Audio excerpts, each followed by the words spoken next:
चोर, तेरा इतना साहस, मेरी आंखों के सामने तूने माखन चुराया। कान्हा, कहीं जानकी और सावित्री सत्य तो ना कह रही थी? नाना मैया जी, मैंने ना चुराया है, वो आया था। मूर्ख समझती है मुझे? तेरे मुख पे लगा माखन सारी कथा कह रही है।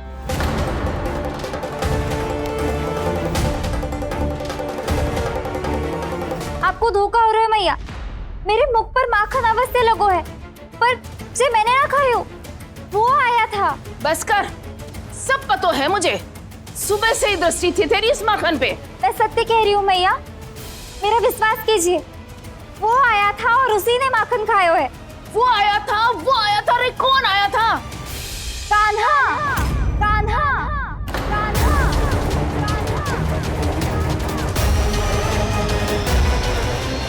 देखो मैं क्या लाई हूँ। इसके लिए पकड़े जाने का संकट क्यों उठाया तुमने? तू ही तो कहता है कि लोग कभी ना करना चाहिए। अरे ये मेरे लिए थोड़ी ना है, ये हमारी टोली के लिए, हमारे सदस्य के लिए है। काहे भगवान महाराज?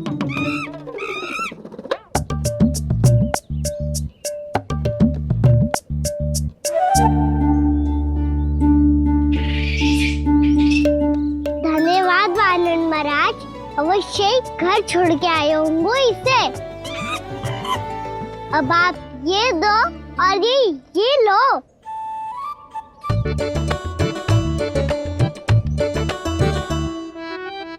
ये तो बहुत बुद्धिमान वानर है। बाल बराबर बज गया तो तनिक और भी न बुझा था तो बहुत कुटाई हो जाती। आपको शीघ्र ही कुछ करना होगा। सुलक्षणा चाची स्त्रियों की टोली बनाकर उस व्यापारी को अपना वचन देने निकल चुकी हैं। मैंने कहा था ना, सूर्यास्त होने से पहले आएंगे, सब आएंगी। क्या होगा तुम सबको? हाँ, कोई भी कछु समझने को तैयार ही ना है। वहां वो सुलक्षणा से सभी के साथ उस व्यापारी को वचन देने जा रही है, और यहाँ तुम दोनों मेरे लल्ला पर, गोकुल के राजकुमार पर माखन चोरी का आरोप लगा रही हो। नारायण ही जाने अब क्या होगा गोकुल की स्त्रियों का। नारायण ही जाने अब क्या होगा गोकुल की स्त्रियों का। क्या हुआ प्रभु? किस सोच में डूब गए आप? कुछ कीजिए ना।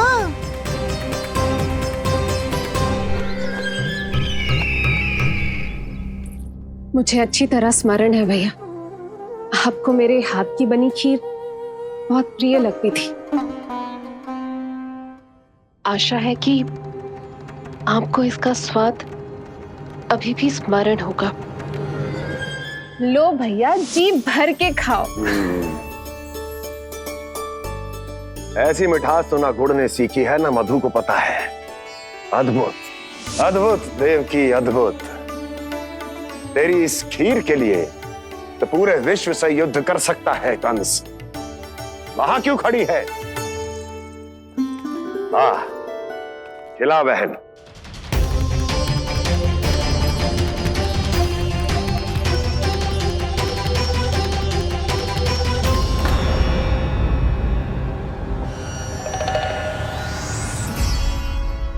चिंता की आवश्यकता नहीं है भैया, मैंने कोई विष नहीं मिलाया। नहीं, खिला।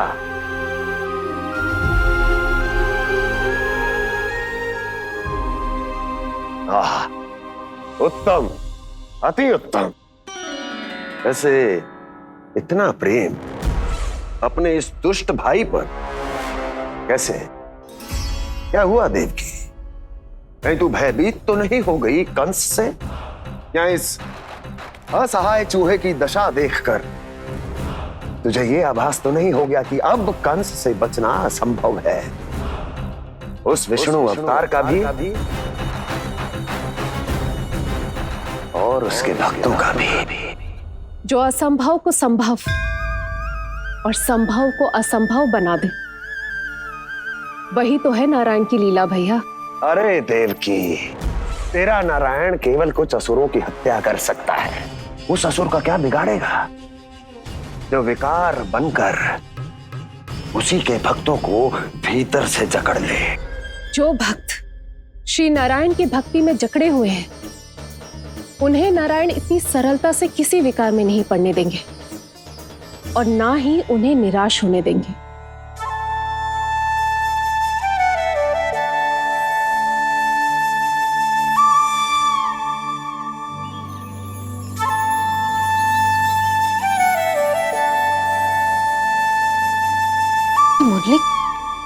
मुरली की धुन।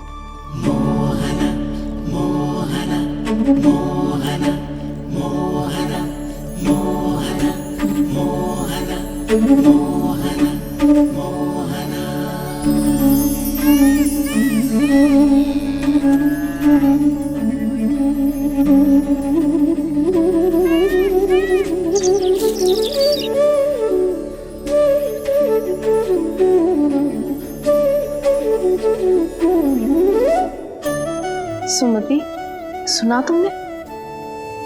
हाँ, कितना मनमोहक है जी।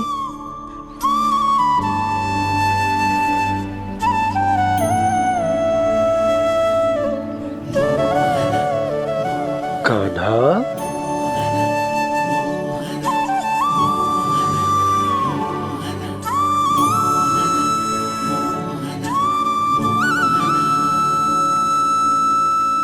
कैसी धुन है ये?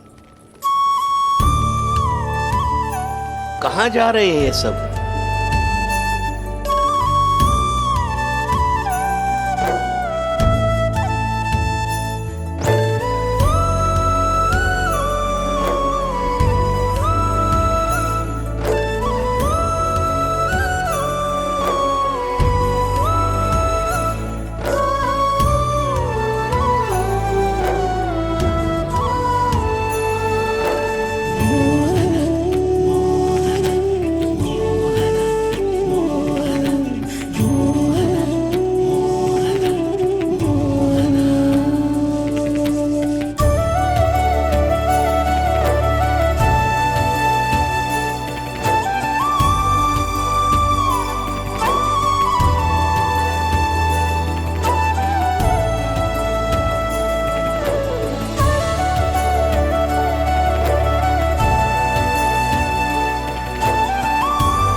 खीर तो केवल माध्यम था भैया। सत्य तो ये है कि मैं केवल आपको इतना बताने आई थी कि श्री नारायण अपने भक्तों को किसी न किसी तरह सही मार्ग अवश्य दिखाते हैं। नारायण उन्हें लोक तो क्या किसी भी जाल में नहीं फंसने देते, कभी नहीं। नारायण उन्हें लोक तो क्या किसी भी जाल में नहीं फंसने देते। कैसी लगी मेरी मुरली की धुन? अच्छी थी ना? आनंद आयो?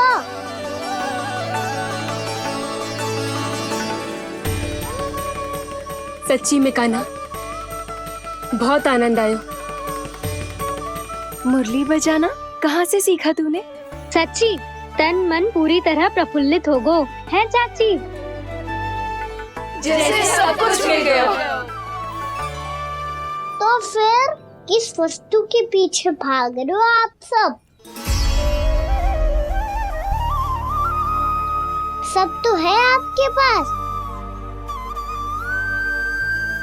सुख, स्वाद, समृद्धि, फिर संतुष्टि क्यों ना है?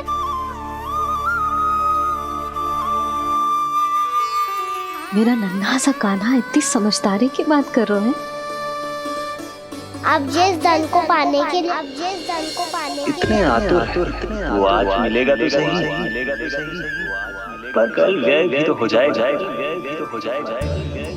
और यदि किसी ने बहुत प्रयत्न करके ढेर सारा धन एकत्रित भी कर लिया, तो जीवन के बाद वो उसे अपने साथ थोड़े ही ले जाएगा। इस धरती पर जन्म लेने वाले सभी प्राणियों की सारी संपदा, यहाँ तक कि उनका तन भी समय आने पर मिट्टी में मिल जाता है। आशीष पति आत्मा वो तो परमात्मा के चरणों में चली जाती है। मैया भी यही है, स्वयं पे नियंत्रण पाना पड़ेगा। ये सब मेरे बाबा समझाते हैं। मैं तो समझ गया, अब आप सब भी समझ जाओ, ना तो क्या कहना? ना तो लोक का राक्षस जकड़ लेगो। सब झटक लूंगा।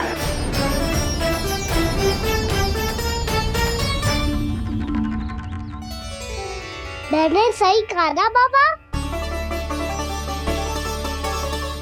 बात तो सही कह रहे हो है जे।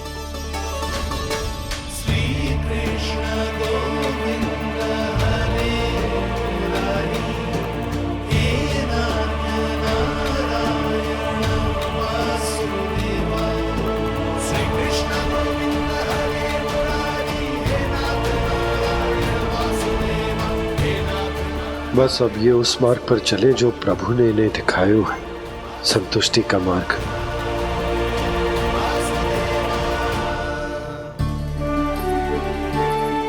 ठहरो।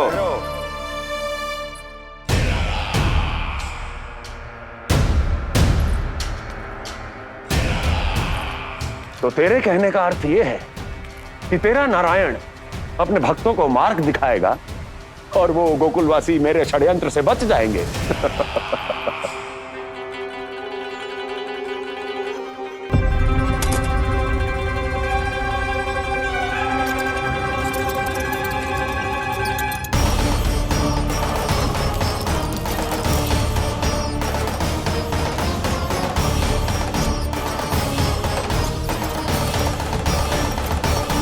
लोभ, तेरा नारायण चाहे कितने भी मार्ग दिखा दे, किंतु जब व्यक्ति के भीतर लोभ बस जाए उसे तो स्वयं भगवान भी नहीं बचा सकता।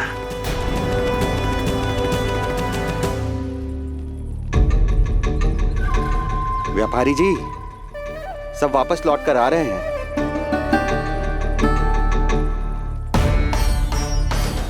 व्यापारी जी ये रुक क्यों नहीं रही हैं? ये सीधी ही चली जा रही हैं। सब झटक लूंगा। मैंने कहा था ना, मैं अपनी चाल अंत में चलूंगा।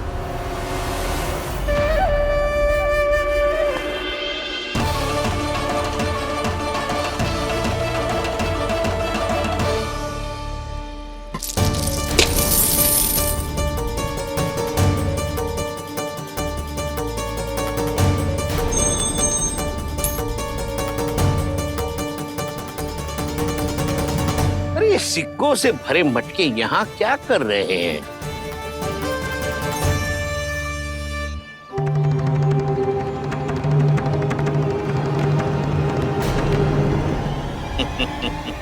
लगता है लक्ष्मी जी स्वयं आपके पास आना चाहती हैं।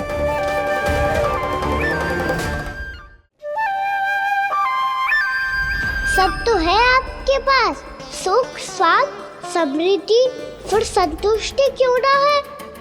ऐसे मटकों में छुपाकर क्यों रखा है इन सिक्कों को? अरे पोटली में बांधिए, गोकुल वासियों को देना है कि नहीं? जाओ जाओ जाओ, चलो चलो, ये लो।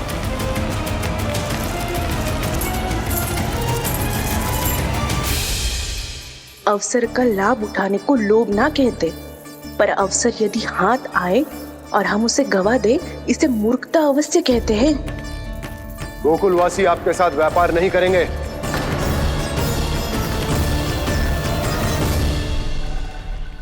आप जा सकते हैं यहाँ से। गोकुलवासी मूर्ख थोड़ी ना है श्रीमान कि लक्ष्मी घर पर आ रही है और वे द्वार कवाक्ष बंद करके घर में ही दुबक के बैठ जाए और लक्ष्मी से कह दे कि आप नहीं आइए।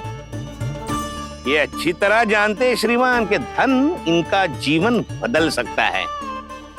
पुरुषों को सुख, शांति, ऐश्वर्य सब प्राप्त हो सकता है और महिलाओं को मिल सकते हैं नए नए वस्त्र, तरह तरह के आभूषण, जो चाहे वो। व्यापारी जी सही कह रहे हैं। इनके साथ व्यापार करने में बुराई क्या है? एक छोटी सी बात समझ में ना रही है आपके? अगर किसी को आपके साथ व्यापार करना होता तो अभी तक यहाँ आ चुके हो। तो श्रीमान, आप अपना समय व्यर्थ कर रहे हैं। अच्छा होगा कि आप शीघ्र यहाँ से चले जाएं।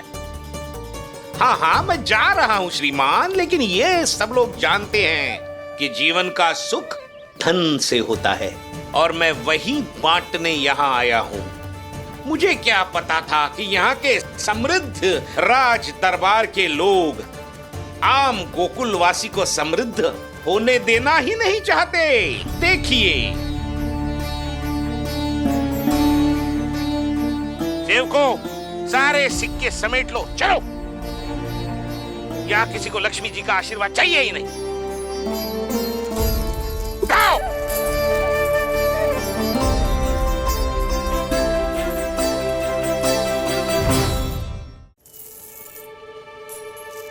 नाना व्यापारी जी, हम आपके साथ व्यापार करने के लिए तैयार हैं। हाँ, हम भी तैयार हैं। सुलक्षणा? हाँ हाँ व्यापारी जी, हम दोनों भी तैयार हैं। हम सबको आपके साथ व्यापार स्वीकार है।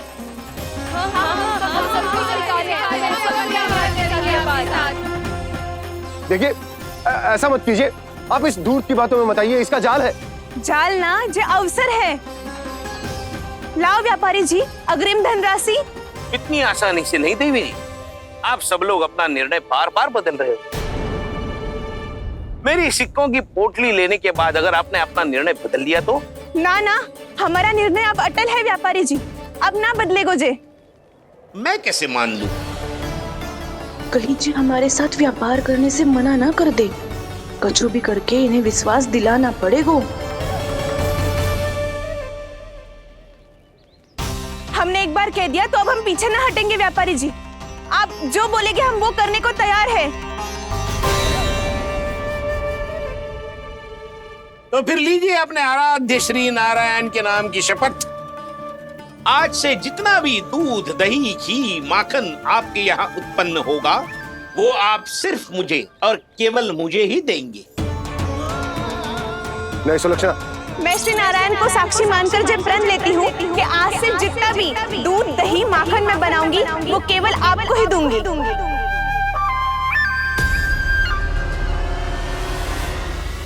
मैं भी श्री नारायण को साक्षी मानकर प्रण लेती हूँ। मैं भी प्रण लेती हूँ।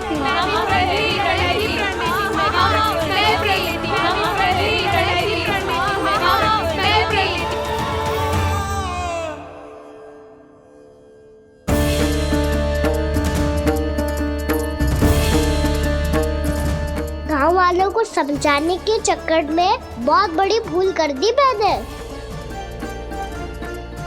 बाबा सहायता करो ना, लगता है मैया को संदेह हो गया है। मैं ना चाहता मेरा सत्य सामने आए। बाबा!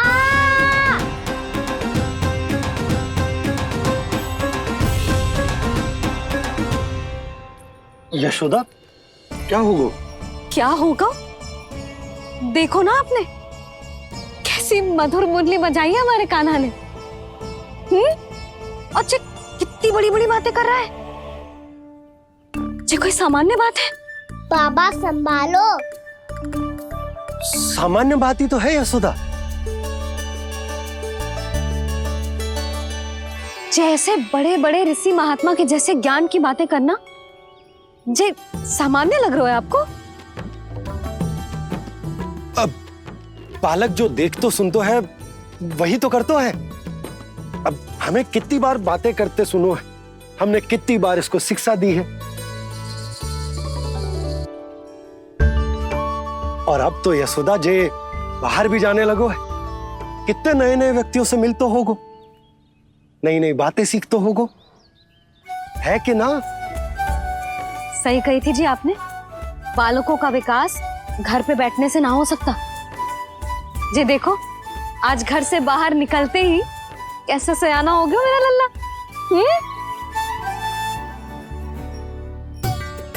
इन सब की तो मत ही मारी गई है, जो मेरे इतने समझदार लल्ला को माखन चोर बनाने पे तुली हुई है सबकी सब। क्यों रे, इतनी शीघ्र इतनी बड़ी बड़ी बातें करने लगो तू? बड़ा भी तो हो रहा हूँ मैया। बहुत बड़ा हो गया है ना तू। अब चल घर चल के मुझे बता और क्या क्या सीखा है तूने। तू तो बचको का ना, पर इन गांव वालों का क्या होगा? मेरा कार्य मार्ग दिखाना था बाबा।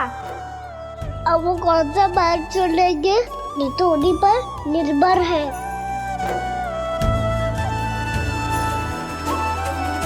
पहले आपने समझाओ, फिर मैंने समझाओ, अब तो कान्हा ने भी प्रवचन दे दियो।